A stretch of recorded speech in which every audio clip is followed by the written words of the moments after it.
Maligayang pagbabalik sa aking channel. Kung hindi ka pa nakapag-subscribe, pindutin lamang ang subscribe at i-on mo ang bell para ma-notify ka sa bawat uploads ko.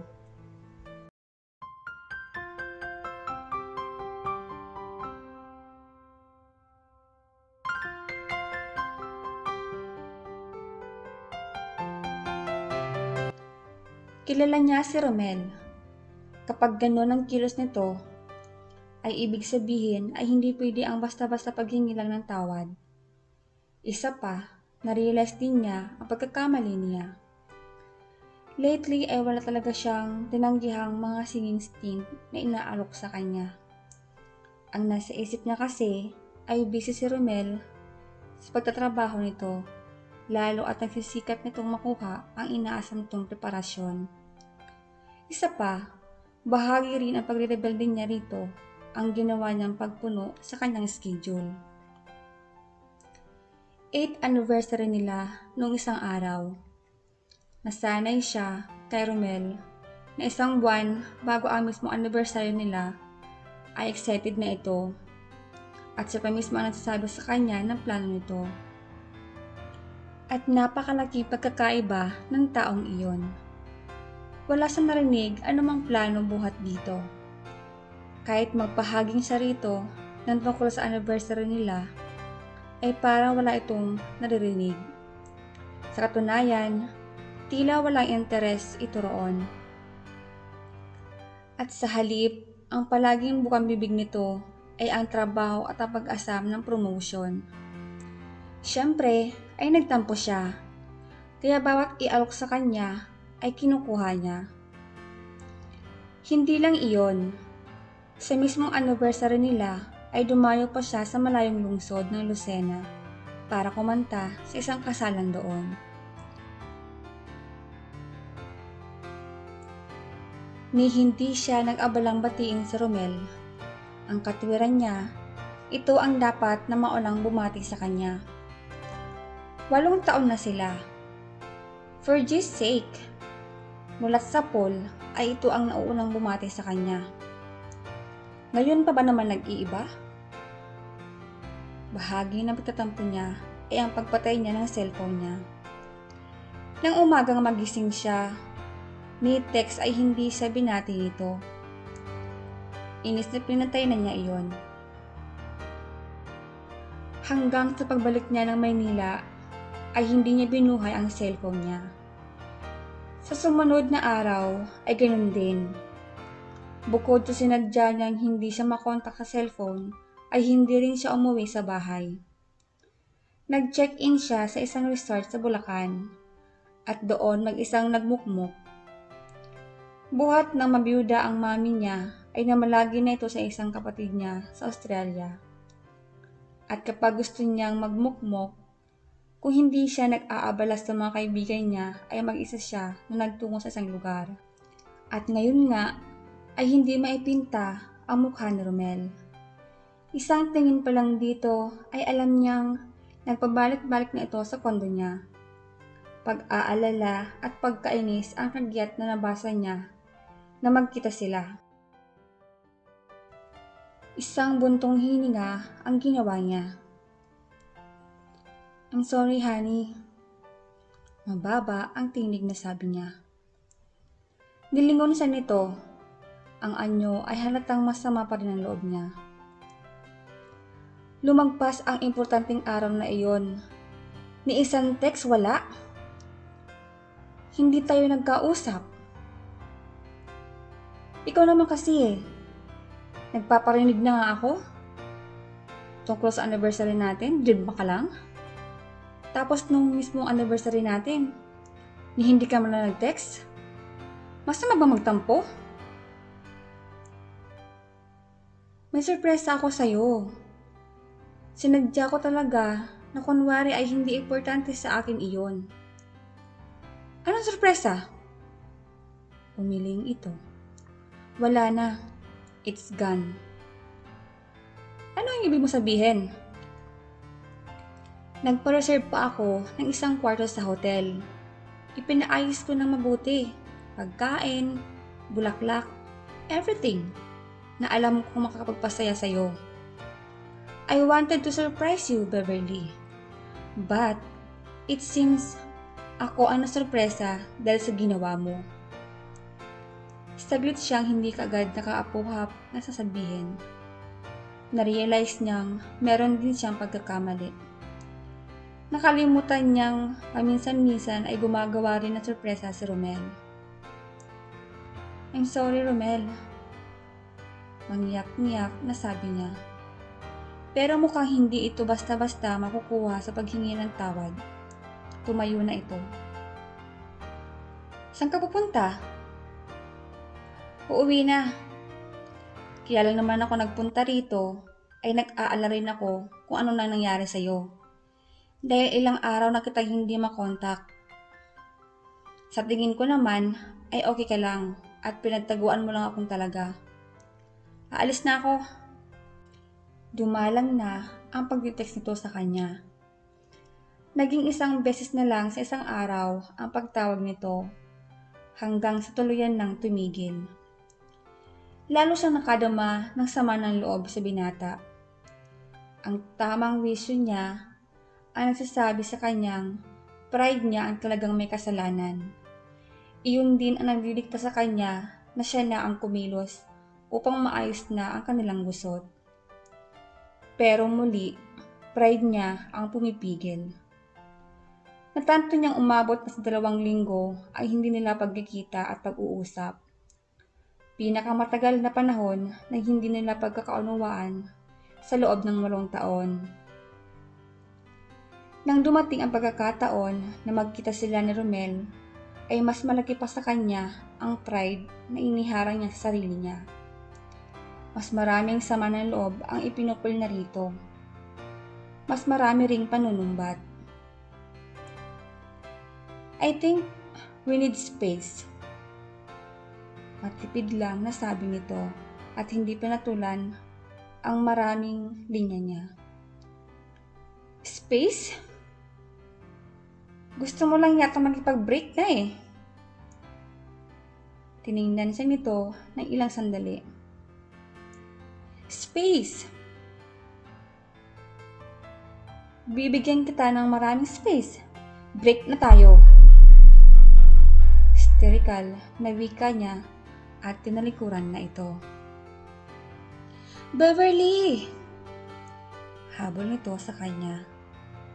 Pero nagkunwa siyang walang narinig. 3 araw ang lumipas bago tila naimasmasan si Beverly sa ginawa niya. Kung hindi pa niya hinanap-hanap ang mga pagtitext at pagtawag sa kanya ni Romel, ay hindi pa siya magigising. Ang nasa isip niya ay bahagi pa rin iyon ng tampuhan. Subalit, nang tawagan niya si Romel ay hindi niya makontak ito. Kinabahan na rin siya. She didn't mean. Umaatake lang ang pride niya, kaya siya naghamon ng breakup. At para nag-rewind ngayon sa isip niya ang huling pag-uusap nila. Ayaw naman ni Romel na mauwi sa paghihiwalay ang relasyon nila. All he was asking was space. Naisip niyang dumarating din sa magkarelasyon na kailangan nila ng espasyo sa bawat isa. Pero, ipinagkait niya iyon kay Romel. Sa halip, ay tinalikuran niya ito ng ganun na lang. Pakiramdam niya ay nagpapanik siya na magmamaneho siya patungo sa bachelor's pad nito. Kagaya niya ay nag-e-enjoy ito sa independent living kahit maluwag naman ang bahay ng mga magulang nito. Nang hindi niya madatnan si Romel sa pad nito ay gumapang na ang kaba sa dibdib niya. Parang need ka lang, sabi pa niya sa sarili at inisip na baka kaya ng dati ay nasa trabaho lang ito at nag-o-overtime. Pero 10:00 na ng gabi. Usually, nag-o-overtime man ito ay nakauwi na ito ng ganoong oras. Hindi niya tinigilan ang pag-contact sa cellphone nito.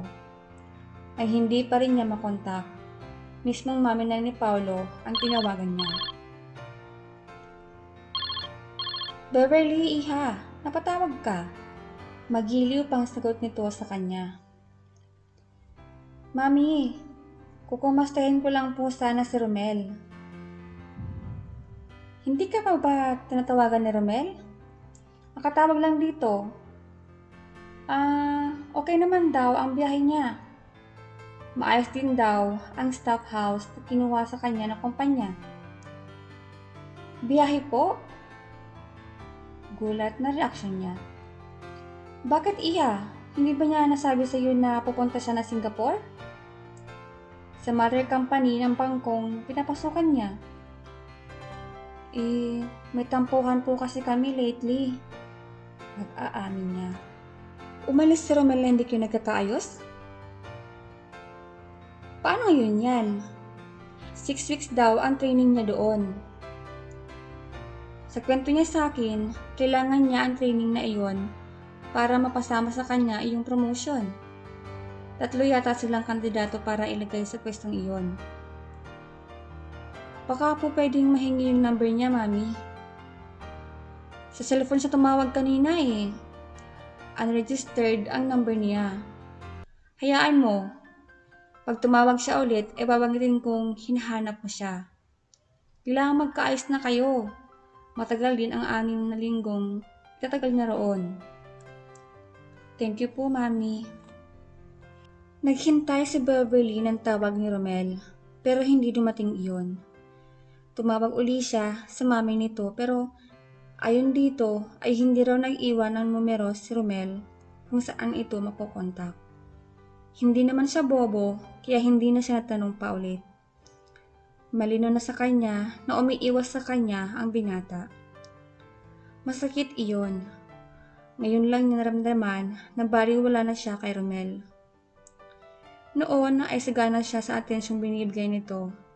Pero malaking kabaliktaran naman ngayon. Ayaw niyang umiyak kahit masakit na. Mas gusto niyang paganahin ang isip. Ayaw niyang basta nalang i-give up ang relasyon nila. Sa katunayan ay nag-inquire pa siya kay Sienna, ang travel agent ng wedding girls, ng mga impormasyon tungkol sa pagbiyahe sa Singapore. Desidido siyang sundan si Romel sa Singapore para lang sa pagsasalba ng relasyon nila. Alam niyang hindi birong halaga ang magagastos niya patungo doon. Pero okay lang. Ang importante ay maging maayos na ang relasyon nila ng binata. Hindi na niya kayang antayin pa ang tagdang araw ng pagbabalik nito. Kaya siya na ay nagpasyang sundan ito sa Singapore. Subalit, ilang araw bago ang tagdang pag-alis niya, ay nilagnat siya. Ang akala niya ay pangkaraniwang lagnat lang, pero dinggi na pala. Ilang oras na miligro ang buhay niya dahil sa dengue na iyon. Mabuti na lamang at nakaligtas siya. Kailangan niya magpahinga ng mabuti pagkatapos niyang ma-discharge sa ospital. Ayaw man niya ay ipinakansel na lang niya ang kanyang biyahe sa Singapore. Nang minsang tumawag ang mami ni Romel at kumastahin siya, itinago niya rito ang pagkakasakit niya. Minsan pa ay umiiral ang pride niya. Ayaw niyang mabalitaan na Romel na nagkasakit siya. Hindi yon ang gusto niyang maging dahilan ng binata kapag tinawagan siya nito. Bilang na bilang niya ang bawat linggong nagdaan, kaya alam din niya na tapos na ang 6 na linggong training ni Romel sa ibang bansa. Malakas na rin siya at nakabalik na sa nakasanayan niyang schedule. Nasa isip niyang puntahan agad si Romel pero sa halip ay tinawagan muna niya ito. Nang mag-ring ang cellphone ay laking tuwa niya. Pero ganoon na lamang ang pagkating kagad niya nang sa halip na tinig ni Romel ay ibang boses ang sumagot sa kanya. Hello? Tinig iyon ng isang babae. Si Romel? Nag-aalinlangang itanong sa babae. He's in the bathroom. Anong kailangan mo? Bathroom? Tiningnan niya ang oras. Pasado 10:00 na ng gabi. Alin sa dalawa, isinama ni Romel ang babae sa pad nito o magkasama ang mga ito sa ibang lugar. Halos mag-abot ang mga kilay niya sa naisip. Wala sa loob na pinatay niya ang cellphone. Walang pakialam kung masabihin man siyang bastos ng kausap. Ilang linggo pa ang lumipas, hindi na siya kinontak ni Romel sa anumang paraan. At ayaw man niyang tanggapin ay alam niyang tapos na nga ang relasyon nila.